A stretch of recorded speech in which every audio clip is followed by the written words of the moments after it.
ഇന്ന് മാർക്കറ്റ് വളരെ വീക്കായിരുന്നു. രാവിലെ നമുക്ക് നിഫ്റ്റിയിൽ SMC Pro നമുക്കൊരു ഡം സിഗ്നൽ തന്നിരുന്നു 9:20 ആയപ്പോൾ. അതിനുശേഷം വന്ന മൂവ് ആണിത്.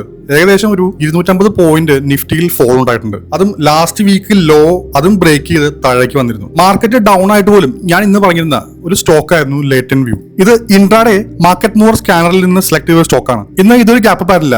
മാർക്കറ്റ് മൂവറിൽ വന്നത് 9:19 റാങ്ക് 13 ആയിരുന്നു. അപ്പോൾ ഞാനിത് കണ്ടത് കുറച്ച് മൂവ് ആയതിനു ശേഷമാണ്. ഏകദേശം ഒരു 10 മണിയോട് അടുപ്പിച്ച്. അപ്പോഴേക്കും ഇത് ടോപ്പ് റാങ്കിൽ വന്നിരുന്നു. ഞാൻ ആ സമയത്ത് കിട്ടിയ ഒരു പുൾ ബാക്ക് എൻട്രിയാണ് ഞാൻ എടുത്തിരുന്നത്. ഞാൻ അപ്പോൾ തന്നെ അതിന്റെ ലെവൽസ് നമ്മുടെ ടെലിഗ്രാം ഗ്രൂപ്പിൽ കൊടുത്തിരുന്നു. ഞാൻ പറഞ്ഞ ലെവലിൽ നിന്ന് ഏകദേശം 3% ഇൻട്രാഡേ മൂവ് വന്നപ്പോൾ ഒരു റീടെസ്റ്റ് വരികയും ഞാൻ അവിടെ ഒരു എക്സിറ്റ് എടുക്കുകയുണ്ടായി.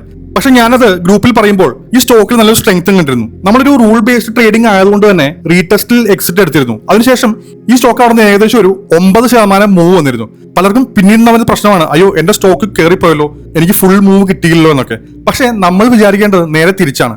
ഇത്രയും വലിയൊരു സ്ട്രെച്ച് നമുക്ക് കിട്ടുമ്പോൾ അതിൽ ഒരു ചെറിയ ഭാഗം കിട്ടിയാൽ അത് മതിയാവും നമുക്ക് ഇൻട്രാഡേക്ക്. നമുക്ക് എപ്പോഴും വലിയ മൂവൊന്നും പ്രെഡിക്റ്റ് ചെയ്യാൻ സാധിക്കാത്ത കാര്യമാണ്. കാരണം ഇന്നൊരു വീക്ക് ഡേ കൂടിയായിരുന്നു. അതുകൊണ്ട് നമുക്ക് നമ്മുടെ ലക്ഷ്യം എപ്പോഴും ഒരു സേഫ് എൻട്രിയും എക്സിറ്റും ആയിരിക്കണം. അപ്പോൾ നിങ്ങൾക്ക് ബ്രേക്ക് പോയിന്റ് സ്കാനറുകളുടെയും സ്മാർട്ട് മണി പ്രോ ഇൻഡിക്കേറ്ററിന്റെയും കൂടുതൽ ഡീറ്റെയിൽസ് വേണമെങ്കിൽ ഡീറ്റെയിൽസ് എന്ന് താഴെ കമന്റ് ചെയ്യുക. ഞാൻ നിങ്ങൾക്ക് ഡീറ്റെയിൽസ് DM ചെയ്തു തരാം.